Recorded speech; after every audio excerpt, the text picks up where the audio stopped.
Continuous त्यांचा एकही प्रश्न ऐकून घेण्यात आला नाही. माझा आक्षेप नोंदवण्यासाठी माईक देण्यात आला, पण तो आक्षेप सुद्धा तिथं ऐकून घेण्यात आला नाही.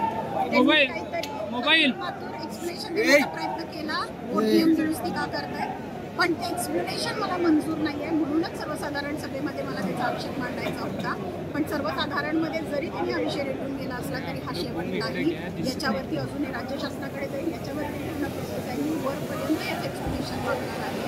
मला आजही 1925 संचालक करण्यावरती यांच्याकडून रीतसर एक्सप्लेनेशन मिळालेलं नाही आहे किंवा समाधानकारक उत्तर मिळालेलं नाही आहे. दुसरी गोष्ट, त्यांना जी माझ्याकडनं सहकार्याची अपेक्षा होती ती मी केलेली आहे, माझ्या लोकांनी केलेली आहे. त्यामुळे शब्द न पाळणारं कोण आहे आणि शब्द पाळणारं कोण आहे हे आज अखंड मला वाटतं सगळ्या महाराष्ट्राने. तुम्ही समाधी नाही का? त्यांनी जे सांगितलं ना की प्रश्न तुम्ही लेखी द्या, लेखी प्रश्न द्यायचे होते ते आम्ही लेखी दिले होते. जे काही आम्हाला सर्वसाधारण सभेमध्ये प्रश्न विचारायचे असतात ते तुम्ही विचारून देणं अपेक्षित असतं. मी म्हणते माझे तर जाऊ दे, मी तर उद्या कोर्टामध्ये सुद्धा त्यांना विचारेन, पण मग सभासदांची काय चूक आहे? तुम्ही म्हटलेला सभासदांचे प्रश्न ऐकून घेणार, 3-3 तास चालवणार, 3 तासापैकी 2.5 तास तर चेअरमन बोलतात आणि मग एमडी बोलतात. सभासद कधी बोलायचे? मागचे तर सभासद सगळे उठून गेले. तुम्ही 2.5 तास तर एकटेच भाषण करायला लागला तर लोक कंटाळणार. लोक सकाळपासून येऊन बसतात. भुदरगड वगैरे खूप लांब लोक येतात. चंदगड, भुदरगड असतील, राधानगरी असतील, लांब लोक आलेली असतात आणि सकाळी लवकर येऊन बसलेली असतात. तुम्ही जे लेखी प्रश्न उत्तरं वाचताय त्याच्या आधी जर सभासदांना बोलायची संधी दिली असते, त्यांच्या शंकेचं निरसनित केलं असतं, कारण संपूर्ण प्रशासनवरती बसलेलं असतं. तुम्हाला ही संधी असते लोकांच्या शंकेचं निरसन करून देण्याची.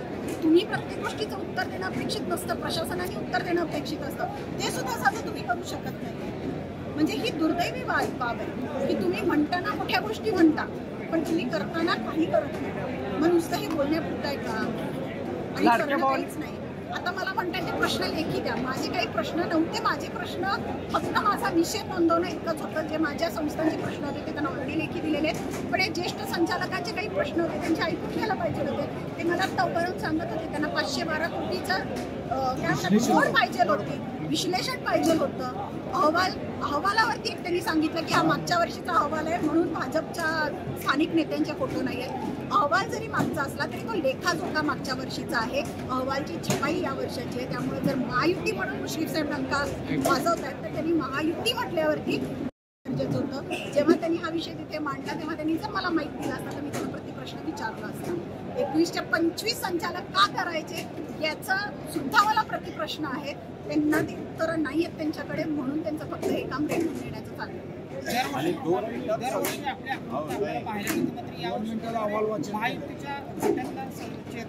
महायुतीच्या अध्यक्षाला सहकार्य करायचं या भूमिकेत आम्ही होतो. युती धर्म पाळणार हे मी आधीपासून सांगितलं होतं. त्या पद्धतीनं मी पाळलेलं आहे. त्या पद्धतीनं आम्ही पूर्ण त्यांना सहकार्य केलेलं आहे.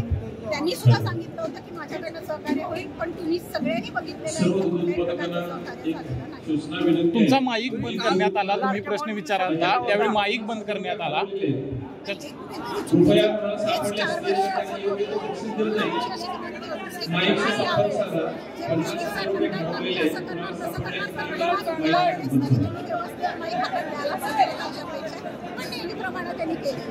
काल मुश्रीफ साहेब केडीसी सभेत म्हणले होते की सभासदांचा हक्काचा दिवस असतो, त्याच्या सर्व प्रश्नांची उत्तर द्यावी. नेमके त्याचं उलट चित्र झालं का?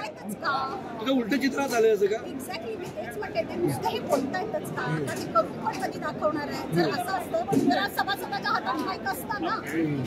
ते जर तसं बोलतायत तर त्यांनी आज सभासदाच्या हातात दिले असते. मी प्रश्न विचारणं अपेक्षित नाही, पण सभासदाला विचारणं अपेक्षित आहे. यंत्रणेला दूध उत्पादक समाजाशी काहीही देणे घेणं नाही, कारण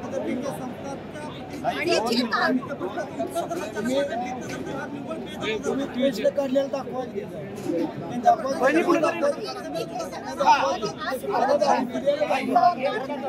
वहिनी कुठेतरी लाडक्या भावानी शब्द दिला होता. वहिनी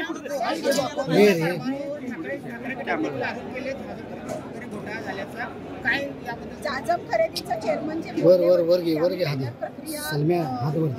पूर्णपणे राबवून केलेलं आहे. खोटं आहे मला सांगायला लागेल लोकांना. कारण का जेव्हा मी चौकशी केली तेव्हा त्यांनी मला 3 ॲप्लिकेशन दाखवले, कोटेशन ज्यांचे घेतले होते ते, आणि मला सांगण्यात आलं एमपीच्याकडनं की फोटो तेवढे काढू नका, कोणाचे कोटेशन झाले त्यांचे. त्याच्यामुळे हे कोटेशन पद्धतीनं खरेदी केले गेले. एवढ्या मोठ्या व्यवहार सोन्याची खरेदी कोटेशन पद्धतीने मोकळत असतं त्याला निवडणं नव्हतं. आणि जर कधी केली असेल तर माझी तुमच्यासाठीच्या बाबतीत पण मागणी आहे की कोणत्या सालात जर अशी खरेदी झाली असेल तर त्याची सुद्धा चौकशी लागावी. या सभेच्या विषयी आपली नाराजी ती कुठे नेमकं व्यक्त करणार, म्हणजे सहकार खात्याकडे करणार की नेत्यांच्याकडे करणार? माझी नाराजी मी चेअरमनकडे व्यक्त करणारच आहे. तुम्ही सभासदांना बोलून दिलं नाही. जे काय मला बोलायचं तुम्ही काल पत्रकार परिषदेत बोलले कदाचित माझी त्या बोलण्यात पण विचारते. पण सभासदांना आज इथे न्याय मिळालेला नाहीये. सभासद इथे सकाळपासून उभे आहेत पण त्यांना साधा माईक पण देण्यात आला नाही. हे मामा विदाऊट माईकचे बोलत होते बराच वेळ पण त्यांच्याकडे लक्ष सुद्धा देण्यात आलेलं नाहीये. तर मला अशी अपेक्षा होती की किमान त्यांनी कोण बोलतंय आणि त्यांना बोलायचं आहे का इतकं त्यांनी विचारपूस करायला हवी त्यांची. येणाऱ्या निवडणुकीला कशा प्रकारे समोर जाणार आणि आपल्यासोबत जे आहेत ते राहणार? हे बघा अजून 6 महिने त्याच्यामुळे निवडणुकीविषयी काय सांगू शकत नाही. कारण काल पण म्हटलं राजकीय परिस्थिती कायमसारखी राहत नाही. राजकीय परिस्थिती ही बदलत असते. त्यामुळं 6 महिन्यानंतर काय घडणार हे मला माहिती नाही. पण जर मुश्रीफ साहेब ठामपणे सांगत असतील ते महायुतीचाच पॅनल करणार आहे तर महायुतीच्या सगळ्या नेत्यांना तेवढाच सन्मान ते देतील का याच्यावरती मला शंका आहे. भावाने कुठेतरी शब्द दिला होता की तो आपली ज्या अडचणी किंवा जे प्रश्न असतील ते सोडवू, पण भावाने कुठेतरी शब्द फिरवा असं वाटतंय का? भावाने तुम्हाला शब्द दिला होता की तुमच्या ज्या अडचणीत काही प्रश्न असतील एक सोडवू, आम्ही त्याचं निरसन करू, पण शब्द कुठेतरी फिरवा असं वाटतंय का? तुमचे जे प्रश्न असतील याचं निराकरण आम्ही करू म्हणून सांगितलं होतं, पण तो शब्द कुठे फिरवला असं वाटतंय का? बघा मी जे काही काल प्रश्न पत्रकार परिषदेतून उपस्थित केले त्याच्यावरती त्यांनी उत्तर देण्याचा प्रयत्न केला. पण तुम्ही जेव्हा उत्तर देत असता तेव्हा ते जर एक्सप्लेनेशन मला समाधानकारक नाही वाटलं तर मला पुन्हा एकदा त्याच्यावरती प्रतिप्रश्न विचारण्याची तुम्ही संधी द्यायला पाहिजे. तुम्ही जेव्हा म्हणता की वहिनी तुमचा असा आक्षेप होता, तुमचा विरोध आहे 2125 संचालक करायला, पण हे त्याचं कारण आहे, तुम्हाला हे कारण समाधानकारक वाटतं का? मग मी सांगितलं असतं की हे कारण मला समाधानकारक वाटत नाही. त्याच्यावरती माझा प्रतिप्रश्न आहे. याला सभा चालवणं म्हणतात किंवा याला रिस्पेक्ट देणं म्हणतात. हे रिस्पेक्ट जरी दिला असता तरी सुद्धा चांगलं वाटलं.